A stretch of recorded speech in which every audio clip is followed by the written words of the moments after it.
Hier à Mar-a-Lago, Mar-a-Lago c'est à la résidence, donc c'est le domaine de Donald Trump. C'est un grand domaine oui, pour que cette guerre-là se termine.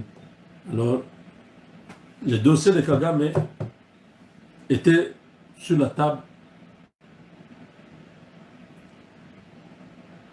Ils se sont dit, il n'y a pas la guerre. C'est un individu qui a envahi le pays, qui sème ses désordres. Il faut les mettre à l'écart. Cette guerre-là va s'arrêter. Donc, Kagame, je crois que vous êtes informé que votre temps en tant que président du Rwanda est compté. Ça va se faire comment? C'est à ce niveau-là, le comment va partir. C'est à ce point-là que la stratégie a été réservée. Personne ne peut savoir, mais c'est le Pentagone et d'autres services fédéraux plutôt, qui sont dans cette mission-là. Il y a un nouveau secrétaire à la défense et il y a le conseiller national à la sécurité de Donald Trump. Il y a les responsables de la CIA et d'autres services qui sont en train d'étudier les dossiers. Je ne sais pas, je ne peux pas faire un scénario. Ils ne peuvent pas tuer Kagame. Diplomatiquement, Kagame est isolé. Ils ne peuvent pas lui faire un coup d'État. Je ne sais pas trop, mais c'est la phase qui doit être réglée avant l'accord. Comment ça va se faire? S'ils trouvent une solution, ils vont directement passer à l'accord. Ils ont la solution. Je sais que les Américains, c'est juste un appel. Dégage. C'est fini. Mais si on appelle, ils ne dégagent pas. Parce que déjà, Marco Rubio, le secrétaire d'État, avait parlé avec lui. Mais ces militaires sont toujours là. Je ne sais pas trop.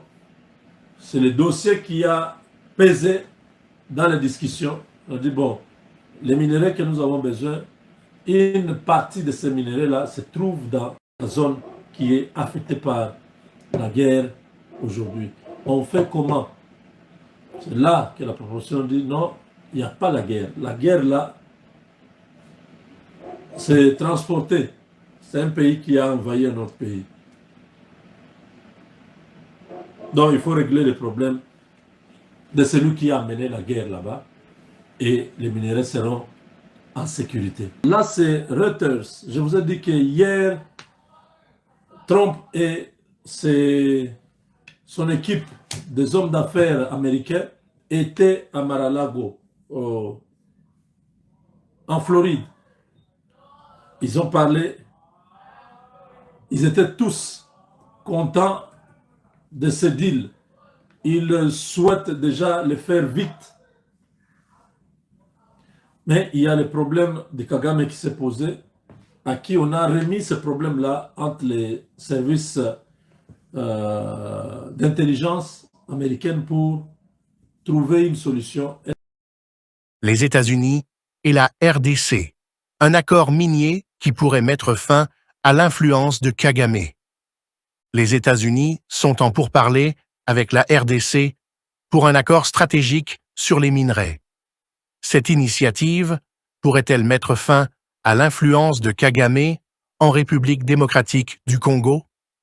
Découvrez les enjeux d'une négociation cruciale pour l'avenir de la région et du pouvoir congolais. La RDC, si l'accord avec les États-Unis est confirmé, la RDC sera obligée de se séparer de la Chine. Alors, qu'est-ce qui a énervé un peu la RDC par rapport à la Chine?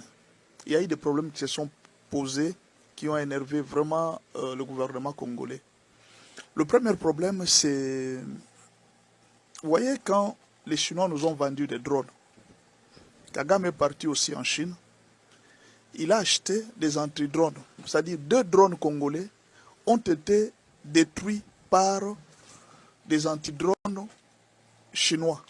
C'est-à-dire, en même temps que la Chine est en train de profiter de la RDC, la Chine est en même temps en train d'armer notre ennemi pour nous détruire. Bien alors, tu veux une chose et son contraire. Tu veux qu'en RDC, il y ait la paix. Et en même temps, tu es en train d'armer notre ennemi. Ça, c'est la première chose. La deuxième chose, la Chine n'a jamais été claire sur... n'a jamais été honnête dans ce qu'on appelle l'argent. Il nous escroque beaucoup. Imaginez que, d'après ce qu'on a appris,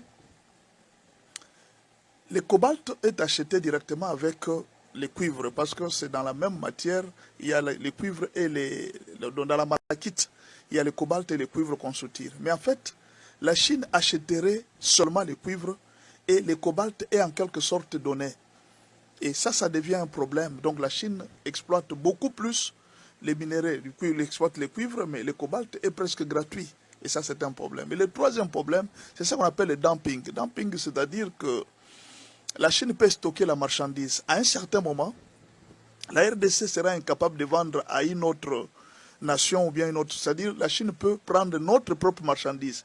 Il met sur le marché et il commence à baisser les prix, à jouer avec les prix du cobalt, de sorte que même nous, même la RDC, nous pouvons en souffrir pour ne pas vendre à un autre pays.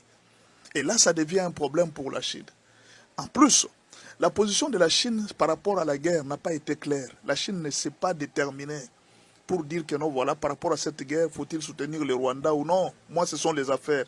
Mais les affaires, les personnes sont en train de mourir. Bon, pour la Chine, ça ne dit rien, la mort de personnes. Par contre, avec les États-Unis, quand les États-Unis viennent, ils installent leurs bases. Et ces bases peuvent nous sécuriser. Mobutu nous a laissé cet héritage-là. Mobutu a vécu la paix pendant 32 ans parce qu'il était soutenu par les Américains. Les Américains aujourd'hui en Angola, vous voyez, il y a la paix. Depuis que Lorenzo est là, il y a la paix. Il n'a jamais connu de guerre parce qu'ils sont avec les Américains.